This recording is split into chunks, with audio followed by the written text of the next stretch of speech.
विद्यार्थियों, अब यहाँ पर हम देख रहे हैं कविता के तीसरे बंद में देख रहे पंक्तियां लाल अक्षरों से थोड़ा लिखी गई।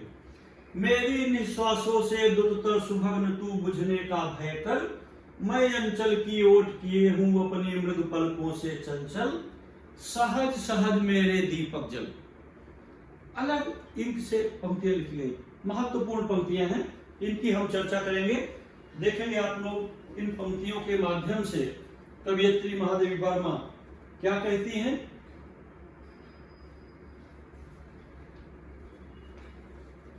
कवयित्री दीपक को आश्वस्त करती हैं, मेरे दीर्घ निश्वासों से तुम बुझोगे नहीं। मेरी निश्वास, हम सांसों को बाहर निकालते हैं, इन निश्वास, उच्छ्वास और निश्वास, तो दीपक के बुझने का भय है, किंतु कवयित्री उसे सचेत करती, निश्चिंत करती है कि मेरी निश्वासों से तुम्हें बुझने का कोई भय नहीं है। मैं अपनी अंचल की ओट किए देती हूँ। अंचल में पल्लू, साड़ी का जो पल्लू से आंचल कहते हैं, अंचल, अंचल की ओट किए हूँ अपनी मृदु पलकों से चंचल।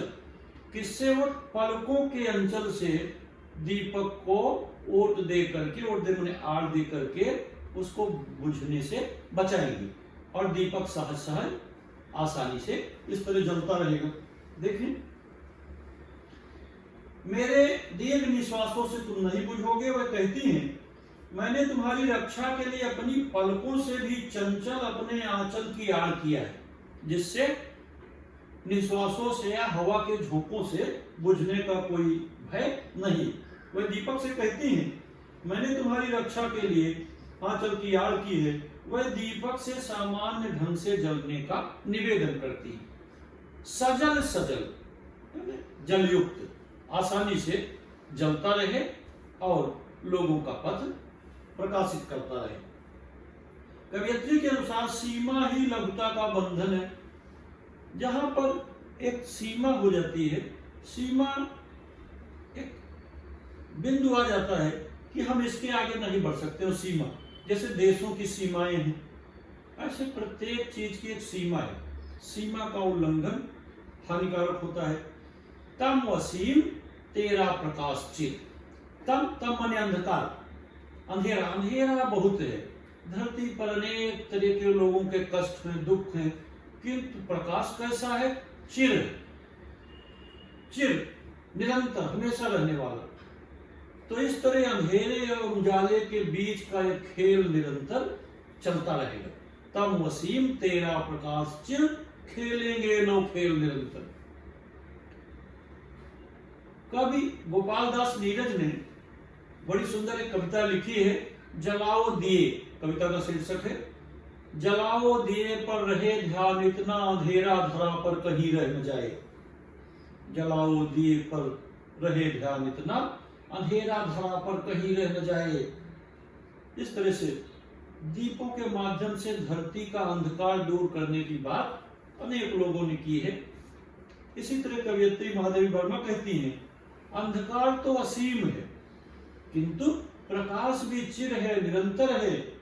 अतः प्रकाश अंधकार को मिटा करके ही रहेगा। एक बड़े से अंधकार रूपी कमरे में जब हम एक छोटा सा दीप जला देते हैं तो अंधेरा भाग जाता है। यानी दीपक के प्रकाश को भी अंधेरा नहीं रोक सकता। इस तरह अंधेरे और उजाले का एक खेल निरंतर चलता रहता है। तम वसीम तेरा प्रकाश चिर, खेलेंगे नव नबी खेल निरंतर। तम के अणुवण में मिट जाना, उसकी उज्जवल स्मृति में घुल खिल। देखिए, सीमा का जो बंधन है, यही छोटेपन का सूचक है। अनंत गगन में जैसे अनंत तारे बिखरे हुए, वो असीमित, किंतु दीपक का प्रकाश एक निश्चित सीमा तक फैल सकता है, सीमित है। तो सीमा जो है लघुता को सूचित करती है, छुटाईपन को सूचित करती है, लघुता का बंधन है। वह दीपक को अनादि कहती है, जिसका कोई आदि अंत नहीं है, तथा उसे घड़ियां न गिनने की सलाह देती है। और गिने न, है अनादि तू मत घड़ियां गिन। लाल अक्षरों में जो छपा हुआ प्रश्न है, देखेंगे आप लोग। सीमा ही लघुता का बंधन है, अनादि मृत्यु घड़ियां गिन। मैं दृग के अक्षय कोशों से तुझ में भरती हूँ आंसू जल।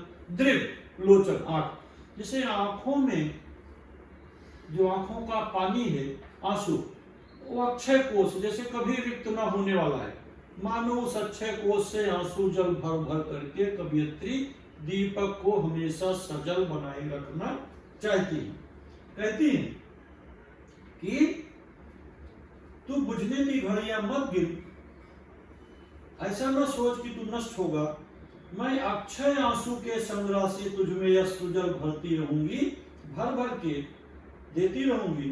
अतः वे दीपक को सजल हो करके जलने के लिए कहती है, सजल हो करके दीपक जलता है। अब इसका आखिरी बंद देखेंगे आप लोग। तम वसीम तेरा प्रकाश चिर खेलेंगे नो खेल निरंतर। अंधेरा अनंत है, प्रकाश भी चिर है, जिसका कोई आदि अंत नहीं। तम के अणुण में मिट जाना तो उसकी उज्जवल स्मित में भूल खिल। मदिर मदिर मेरे दीपक जल। कवियत्री कहती है कि अंधकार सीमित है, दीपक का प्रकाश भी चिरंतन है। अतः ये दोनों अंधकार और प्रकाश यानी अंधेरे और उजाले का एक खेल निरंतर चलता रहेगा। कवियत्री महादेवी वर्मा दीपक को सलाह देती है, तुम अंधकार के छोटे से छोटे कण में स्वयं को मिटाकर अंधकार की प्रकाश पूर्ण मुस्कुराहट में घुल मिलकर प्रसन्न रहना। और कवियत्री दीपक को मदिर मदिर अर्थात धीरे धीरे जलने की इस तरह से कामना करती हैं, सलाह देती हैं कि दीपक निरंतर जलता रहे और धरती से अंधकार का अंत करता रहे।